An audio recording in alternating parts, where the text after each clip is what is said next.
Hi, how are you today, folks out there? And welcome to the Third Eye Connection. And I am your hostess, Gypsy Spirit.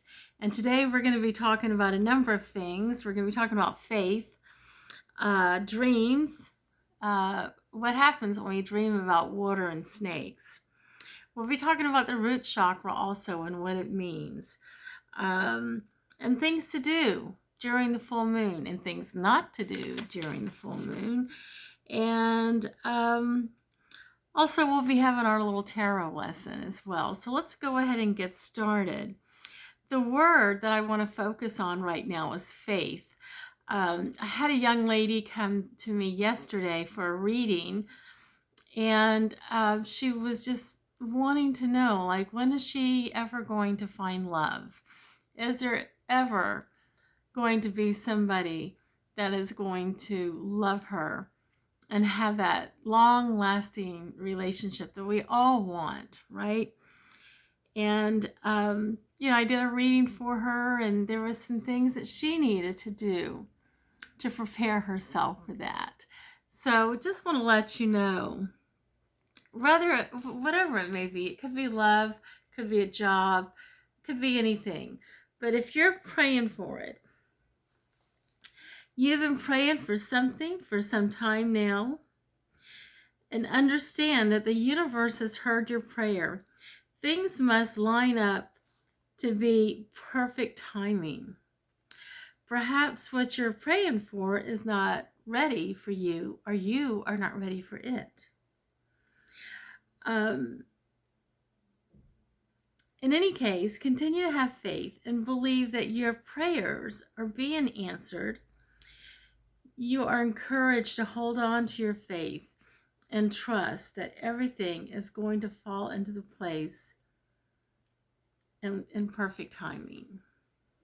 Everything has to be perfect. A friend of mine, I read for a lady years ago, and she had her partner. He had a oyster business out here in the Low Country, Charleston, and they were itching to move to Virginia. They wanted to get a big old farm out in Virginia, and they found a place. They even put an offer on it. But the problem, they had some contingencies here because he needed to sell his business and so forth.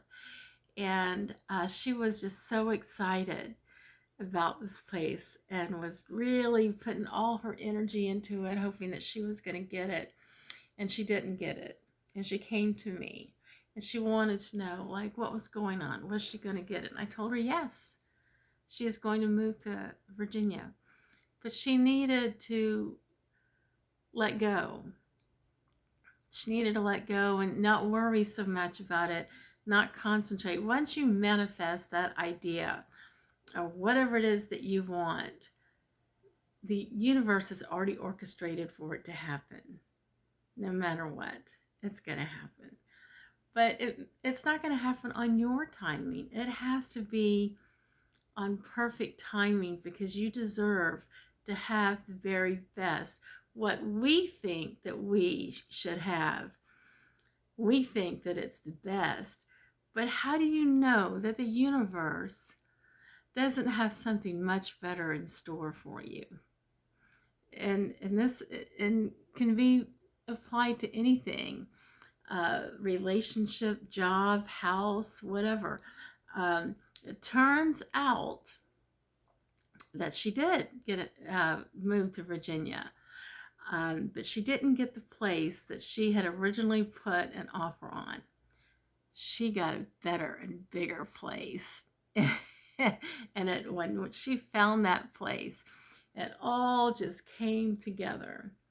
You know, years ago when I was married, my husband and I had this idea that we were going to buy a piece of land and have a modular home built on it, because they were doing things different with modular homes. They were building them inside the factory and then bringing them to the lot. to the land and putting it together on the land. So it was already built. It was just a matter of putting all the bits and pieces together in the right places. So and it was a lot cheaper to do it that way too. So we went out and we bought ourselves a piece of land. And we found, it was our real estate agent actually, who had turned us on to this gentleman who, that's what he did, is he sold modular homes, and he was connected with a factory up in Tennessee where they actually put the modular home together. You know, we picked out all the specs and they put it together, and then they brought it to us and would put it together on our land. And so we had it all worked out, and we gave the man a deposit and everything. Well, we were so excited. We were buying, I mean, we had to buy like our own flooring and carpet and stuff like that to put inside, and we were all set to do that, and we were already working on it. And something happened. Something happened where they couldn't get the right material, or something was going on with the company that made the modular home. And so we had to wait a few weeks, or I think maybe a couple months even. And so when they got ready to start it again, something else happened. And I finally, you know, I told the man that was doing the deal for me. He was very, very nice. I said, you know, I'm beginning to think that this is not meant to be. And he said, you know what? I believe you're onto something, and I agree with you. And I asked if I could get my deposit back, and he was very generous and gave me all my money back, which most places, they won't do that. But he gave me all the money back. And 2 weeks later, and I had a real estate agent working with me. 2 weeks later, I'm looking desperately for a place for us to live, because we were outgrowing the place that we were in. We really didn't want to be there. I hated the house we were living in. And I was looking in the paper. This was in 1999. And so, I mean, you didn't have the internet like we have it today. So I'm looking through the paper, and I see where there is a 5-bedroom in an area that we were okay with. Is it was 5 bedrooms, 2.5 baths, 2,200 square feet, and the price was perfect. It was so in our price range. And I called the agent. I didn't even call my agent. I called the number of the agent that was listed to the listing in the newspaper. And I called her, and I asked her about it, asked her if it was still available. And she said yes. And she started telling me all about the house.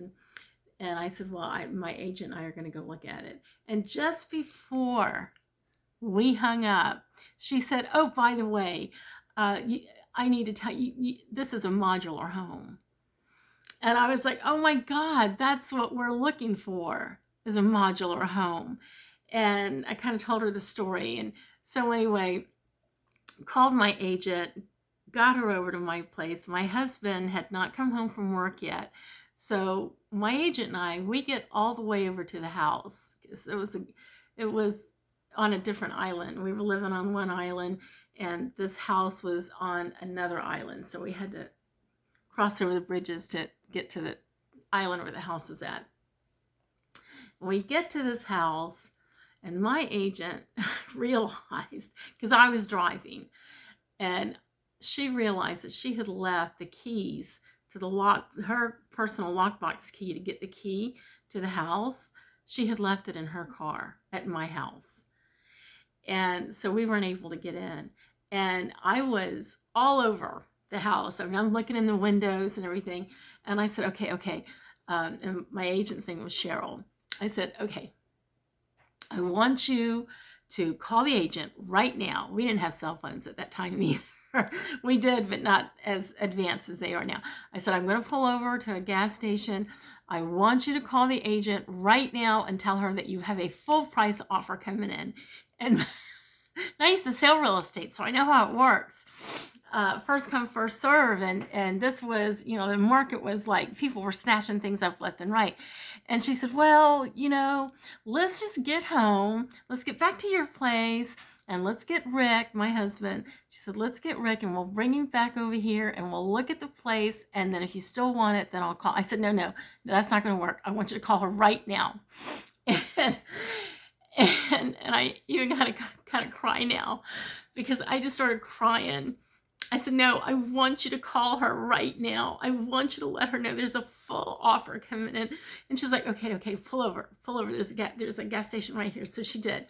We pulled over. She told the agent there was a full price offer coming in. And we went and we got my husband and we came home. We went and got him and he was just coming home from work. And we got him and we went back over there. By this time, of course, Cheryl, my agent, got her key and we went in. And my husband said that the moment he walked through the front door, he already knew. He knew that that was our home. There was no question about it. I knew it before even going inside the home. And so yes, and then there was even some snags. There's always snags in real estate whenever you're buying a house or selling a house. I promise, there is never a deal that goes through perfectly smooth. There's no such thing.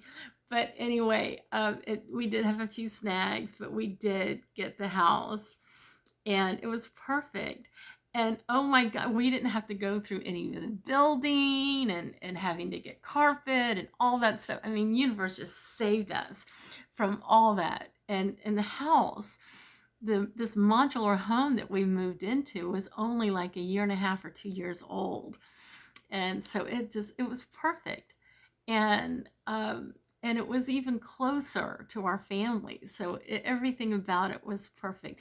So going back to faith, even though you've asked for something and you're not getting it, doesn't mean you're not going to get it. You have to have that little tiny mustard seed of faith, and you will get it.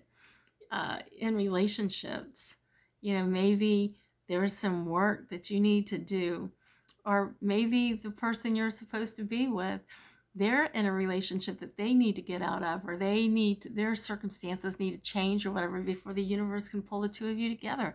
So don't stop having faith, and don't make compromises that you don't want. I think when my husband and I had bought the land, we were making a compromise because it really was a lot further out than what we wanted to be. We were going to have the land cleared and all that stuff. There was a lot more involved in it than I think we were prepared for. And so we got the very best of the best. And it was a really nice home, and it served us very well for a while. So do not give up on your prayers. So I hope that helps. I hope it's encouraging for you. Let's talk about dreams. Back in 2011, when I was going through my awakening, after I had already had my awakening, but the veils were beginning to lift, and I was beginning to shift and see things in a whole different perspective. I was, as I've said in the past, cutting the rope. And so I was dreaming a lot about water. I was going through a divorce. It wasn't a messy divorce or anything like that, but still, I mean, there was a lot of emotions and hurt and things. Divorce, no matter how peaceful both parties try to make it, it's still painful no matter what. So I was going through a lot of that, and I was having a lot of dreams about water. I was in water, I was around water, I was close to drowning but wasn't drowning. I mean, just all kinds of dreams about water all the time. And what I learned was that water is all about healing.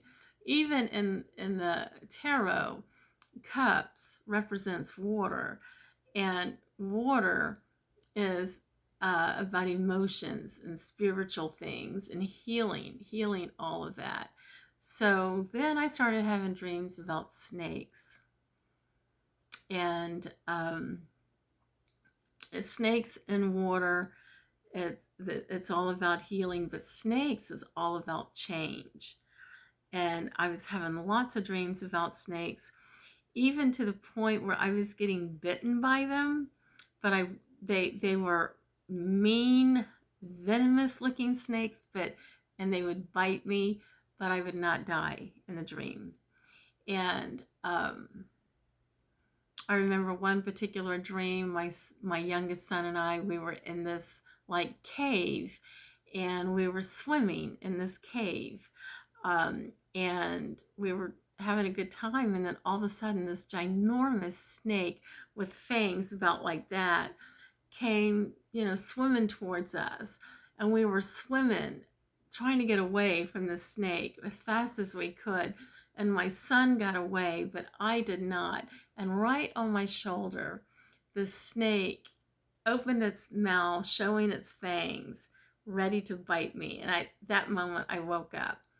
When we're dreaming about snakes, snakes represent like a shedding of the skin. So it's shedding. So when you're dreaming of snakes, you're shedding old skin, old ways. You're shedding those thoughts, behaviors, beliefs that no longer serve you. And so just keep that in mind. Or when you hear a friend tell you about a dream, or if you even see snakes in real life, unless you know about snakes and which ones are poisonous and not poisonous, don't try to touch a snake, okay? I would not be able to touch a snake because I don't know the difference of a poisonous versus a non-poisonous. And to be honest with you, they kind of scare me. But if I see a snake in front of me, then it's a reminder, a spiritual reminder that I'm shifting and I'm changing. And so keep that in mind, that if you're seeing it or dreaming it, it's the universe's way of telling you that you're going through some changes and you're shifting. Now, with that being said, we're going to talk about the root chakra, because we have 7 chakras, but the root chakra is the one that is closely connected to the root, the ground. It's where we get grounding. And I have a book that explains the chakras, and I can explain it to you, but I love this this book so much better. It has such a better way of explaining, so I will read some of it to you. And it's the base chakra. And the base chakra, this chakra is on the very base of like the tailbone, the end of the spine, the bottom of the spine, tailbone. And the color is red. It is located at the base of the spine and represents our primary needs as a human being. It reflects our basic requirements to feel safe and to survive and to thrive abundantly on this planet and within our community. Our primal instincts, stability, and security sit in this energy center. When our base chakra is healthy, it is much easier to trust ourselves and the flow of life. When we are in balance, we feel centered, grounded, and deeply connected to the earth. Our community and all life around us is all in alignment and grounded. We function in a productive way, which is then reflected in a healthy boundaries and life choices that enhance our well-being on all levels. So it also, when it's in balance and aligned and centered, grounded, then we're able to make more rational decisions and to live, those decisions that are good, help us to live more abundantly. Chakra also represents our material needs, our prosperity and financial flow.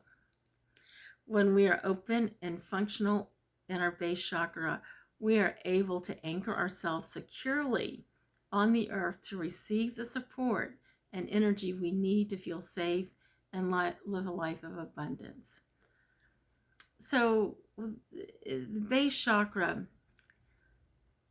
or the root chakra, it relates to family, balance, holistic health, abundance, security and stability, grounding, survival, instinct, money, material needs, ancestors, trust, appropriate behaviors, prosperity, stability, energy, physical well-being, vitality, rejuvenation.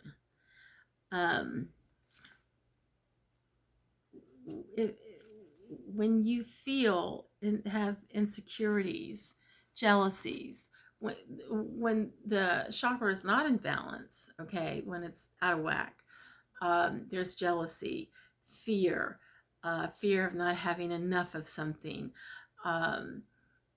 possessiveness, depression. You know, fear and depression go hand in hand. So all that sets in.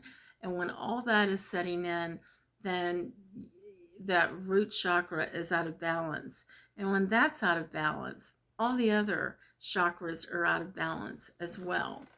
So I will tell you, one way to cleanse and balance the base chakra is to lie comfortably and place a hematite crystal in your hand or on your base chakra, allowing its energy to support your process.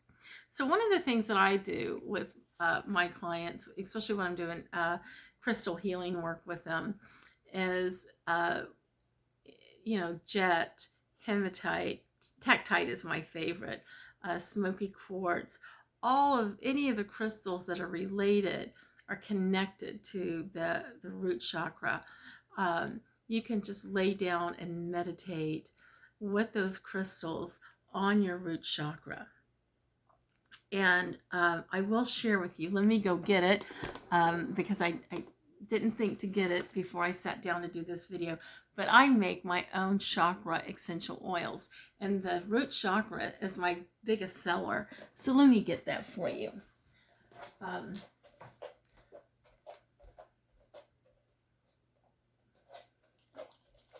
This chakra oil it comes in a 4-ounce bottle, okay, and it's a spray. So you can spray it in the room, you can spray it on yourself. It's made with, it's got smoky quartz in it for shaking, because you want to shake it up real good. Of course, distilled water, and cedarwood, frankincense, vetiver, patchouli, and nightchampa. So like I said, I usually, when I make this, I make extra because it is my biggest seller. You can find this on my website under shopping, and it will show you, you can purchase it. Now, if you purchase it, you have to live in the United States, because I don't ship outside the United States. But this is a wonderful spray, and it will help you. You know, I would use crystals, chakra spray, oils. I also have this in a concentrated oil as well. I don't know if I have the concentrated oil listed on my website, but if you would rather have that than the spray, please email me, and I will definitely get it to you. But there are things that you can do to get that chakra into alignment. And like I said, meditating with the crystals, the oils, is really good for you. But it says, close your eyes and imagine the most vibrant color red moving up from the earth. And as you're doing that, bathe your chakra in this healing light, this healing red light. Just imagine that, that healing red light just flowing all around your chakra area. Allow it to dissolve any unwanted energy as it cleanses and brings your chakra back into balance and alignment. Now breathe and send the energy of the crystal into your base and through your body as it rejuvenates and revitalizes every cell of your being. In your base chakra affirmation, you can say, my base chakra is balanced and I flow with vitality, health, and abundance. A long time ago, I went to have some Reiki done. There's a place close to where I live, and it's at the Unity Church. And I don't know if they still do it. It's been years ago. I think they do, but every Tuesday night, they would have like Reiki by donation. So they would have like about 4 or 5 Reiki practitioners, and you could go in there and get like 15 minutes of Reiki, and you could leave a donation. And I brought this huge piece of Tektite with me, and I laid it on my root chakra while the practitioner was giving me Reiki. And when it was over, she got a cup and she put that stone in the cup, and she said that she could feel a lot of negative energy go up into that stone. And she told me when I, not to touch the stone, but when I got home, to make sure that I soaked it either in some salt water or, put it out under a full moon. So I think I came home and soaked it in the salt water. And of course we both, she washed her hands afterwards. But that is really important, because when that chakra is in alignment, you don't have any fear of doing anything or making things happen. And so that chakra is really, when it's out of whack, there's a lot of fear going on, fear and depression. So, hey, let's talk about, I have some great stuff to tell you about the full moon, because, we're still in full moon. So let's talk about the things that you can do during the full moon, okay, to help you. And also, as you're clearing out that chakra and releasing that negative energy, and getting yourself grounded, the next things that I'm going to tell you are really going to help you as well. And it's the things that you want to do during the full moon. And one of those things you can do is you can get rid of old things. I was looking at my junky car today, and I was just noticing like how junky it looks inside. And I was like, you know what? I need to clean this thing out. So closets, house, bathrooms, whatever, wherever there's like clutter and junk just sitting around, stuff that you don't want, trash, whatever, get rid of it. Get rid of all the clutter. This is the time to do it. Even, like your workspace, clear out your workspace, get rid of stuff you no longer want, clear out your computer, things, unwanted stuff on your computer, just get rid of it. We have a saying around here in my home: if it doesn't bring you happiness and peace, get rid of it. And my son takes that literally, because if he's working a job that's not bringing him happiness and peace, he'll just walk off. He'll be like, oh, later, I'm done here. So anyway, also the other thing you can do is you can dance. Dancing just like releases unwanted energy. And I know when I first started belly dancing, I hadn't moved around in a long time. When I started belly dancing, my energy started shifting and things started happening. And that's about the time, actually, that I started having an awakening. And that's about the time that my life really started to change. I started a whole new spiritual journey. So absolutely, dance and cleanse to release that old stagnant energy that's just been sitting in you. Meditate to release any unhealthy thoughts, beliefs, and behaviors. So meditation is always good. Sometimes some people say, oh, I don't know how to meditate, I can't focus. Just every time you do it, it gets easier and easier. Just do it for 1 minute. Then a couple of days later, do it for 2 minutes, and just keep adding on and adding on. I used to meditate every day, and still do sometimes, and I would just lay down with my stones and just meditate, and I saw some amazing things. But as you're cleansing, cleanse and charge your crystals when the moon is out, or if you can't do that, then you can soak them in some salt water and just chill. Don't worry about anything. Don't get excited. Don't be impulsive. Just chill. Now, there's a couple of things you shouldn't do during the new moon. Make rash decisions, okay? Do not go out and buy a car or make a big purchase on an impulse. Just wait. Don't sign contracts. And another thing, don't call old lovers. You know, we talked about this the other day about the full moon. You know, sometimes people from our past will be brought up, and it's not about the person, it's about us, and it's about the universe trying to show us what we need to release in ourselves. It has nothing to do with the other person. So if you're thinking about an old lover during the full moon, don't call them. Wait till after the full moon. And if you still feel like you just gotta call them, then, you know, knock yourself out. But don't do it during the full moon. Don't start something new, okay? Use the 2 weeks of the full moon to release unwanted energies that are not serving you. Unhealthy thoughts, behaviors, beliefs. Get rid of that. And the new moon comes in, you'll be able to draw in new energy for yourself. And you'll be more creative because you'll have a lot more clarity. So don't try to start anything new. Also want to talk to you about, somebody was here yesterday and she told me, we were talking, because I told her, I said, you have a lot of spiritual gifts. She said, well, you know, I'm kind of scared of that. I'm afraid of what I might see. And I thought, I've never heard of that. Yeah. But I could, in a way, could understand, you know, the universe is not going to put any more on you than what you can handle. And one of the things that I explained to her was, like, when I do mediumship, I can't see people on the other side with my physical eye.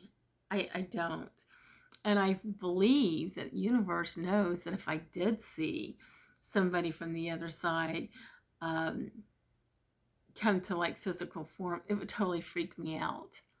And that's not a God or universe. It's not about freaking us out.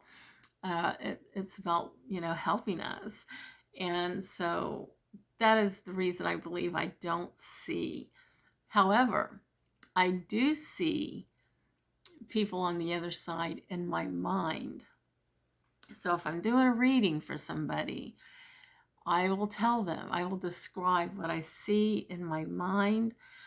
And a lot of times they'll say, oh, that's my mother or my grandmother. One time it was their uncle. So I do see, but I just don't see in that way. But let me tell you, you don't get all those gifts all at one time. You're not going to be gifts. So when you open your third eye, when you allow yourself to go into those portals of other dimensions and spiritual planes, you're not going to go to all of them all at one time. You're not going to get all your gifts all at one time because it would drive you mad. I mean, you would think you were really crazy. The first time I ever did mediumship, I mean, I was already reading tarot cards and interpreting dreams, and a friend of mine, her ex-husband had committed suicide, and it was like a 5-year anniversary on this particular day, and her son, who was about 15 or 16, she wanted me to do a crystal healing therapy on him, and but she was trying to save her money to do that. And so on this particular day, which was the anniversary of her ex-husband and her son's father, the anniversary of his suicidal death, her son posted something on Facebook that reflected his feelings about his dad and how much he missed his dad. So I immediately called my friend and I said, listen, I'm going to do the reading, the crystal reading for your son. You don't have to save your money. You don't have to pay me. You bring him over to me today and I'll do a reading and I won't charge you. And she was like, oh my God, really? And she said, let me go round him up. And she was over to my home like within an hour. And we sat down And all of a sudden, I saw in my mind this man, and I described him, and there was a message that he had for me to give to them.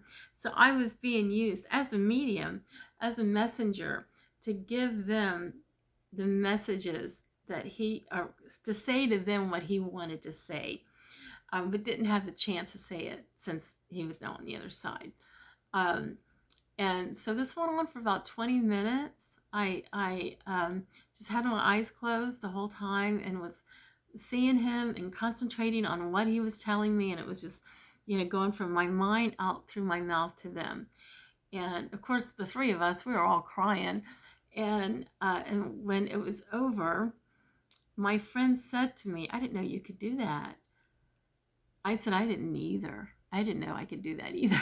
So, I mean, it just came, and it came so natural. And ever since then, I've been doing mediumship ever since. But it just came. I wasn't afraid.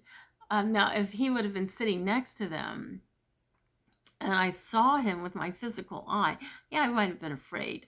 So, but then when I went to do this kid's, I did his crystal reading. He got nothing out of it. And he wasn't supposed to. He was supposed to come to me so I could give him the message from his dad. So don't ever be afraid to open that portal, because you're not going to get it all at once anyway.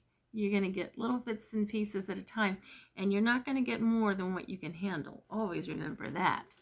So now it's time to do our tarot lesson. So let's take a look. I've done some tarot readings over the past couple of days. Now, if you want your own tarot reading, you can get that with me. All you got to do is go to my website, which is located in the box below. And it gives you instructions on how to get a reading. So let's take a look and see what card we're going to pull from today and what the lesson is on that card. Anyway, let's take a look. All right, I'm going to pull this card that says, "Take me, take me." Page of Cups. This card was actually read earlier today in a reading. So again, Cups is about spirituality, emotions. It's Cups represents water in the tarot deck. So and the page represents youth, young. They're young. They could be a new healing. This is what my card looks like. Your card may look like something else, but this is a tarot deck that I use. The Page of Cups. I'll just read from the card what this says, but I also want to read something else to you because the Cups, the ruling tribe.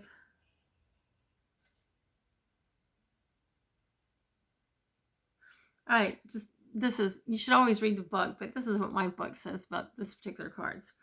The ruling tribe of the Cups are the Urine. Urine. The tribe is older than written history, but their origins can be traced to the legend about the elder water spirits. Long ago, the spirit formed a tribe of creatures from their tears. This is believed to be the Urine.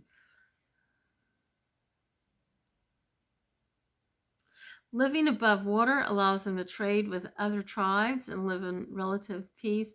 However, when the high tides come, their cities submerge and the seemingly peaceful group have their more feral traits heightened. Okay, well that's what goes with this particular deck. But let's take a look at the Page of Cups. With the Page of Cups, she's a bringer of good news. The page is kind, a youthful person with deep intuition who's a bit of an idealist. They represent your inner child and embracing the fun in life. So when I see this card, of course, I see healing because I see water. But you see the cup and you see in most of the decks, it will have a fish, coming out of it. Fish representing a flow of movement. Fish represents easy flow of movement. Water, again, is healing. And there's water in the cup, and the fish is, like bouncing up and down out of the cup. And the page is like of a child. In the, you have the page, the knight, and then the page, knight, queen, and king. And then, of course, you have all your other numbers of the suite. So you have like ace, which is beginning, and then you have from 2 to 10, and then you have your page. So by the time you get to the page, you've finished a chapter and you're ready to move on to another one. So the page, like you're starting a new chapter. So after the 10 and all the suites, the 10 represents the ending of a journey, the ending of a chapter. So when you pull out the next card, which is the page is indicating that you're new to a new beginning in your life. You're in a new beginning in your life. You're young in this beginning. You haven't captured all the experience and wisdom of this new chapter in your life, but you've got wisdom from other chapters in your life. So you're coming into this life as a young, as with innocence, and but also with wisdom as well. And when we have childlike faith, or we have that innocence of a child, without all the wisdom that grows on us, then we have like this imagination that can create anything. And so the Page of Cups represents like healing. You've been going through some healing. Now you're starting a new journey, a new chapter in your life, and you're right in the beginning of it, fresh, with fresh clarity, fresh ideas, creativity, and you're like a child that can just whip up anything out of a hat. So, and that's what this card represents. Okay. So when you see this card, also, if it's in reverse, this is what, when it shows up like this, it means that it's bad news, a shattering of childlike innocence and emotional vulnerability. So when it's in reverse, even though you're in a new journey and you're in the beginning, like the childlike stage of a new journey in your life, you're still carrying the healing that you needed so that you can move forward, wasn't really completed. So with that being said, there's a lack of energy, a lack of motivation for you to have the creativity and the ability to move fluidly like a fish does. So I hope this helps. This will help you in your readings. Now I have to go, but we're gonna do some more tomorrow. I'll be back tomorrow to talk to you some. Let me say, if you like this video, please hit the like button. If you'd like to subscribe to my channel, by all means, hit the subscribe button. You'll get a notice every time I put something out. And if you are feeling generous and would like to make a small monetary donation to this video or to my channel, all this information is in the box below how you can do that. I take PayPal and Venmo, and I appreciate you listening to me, and I will see you again tomorrow. Thank you so much, and have a wonderful night. Bye-bye.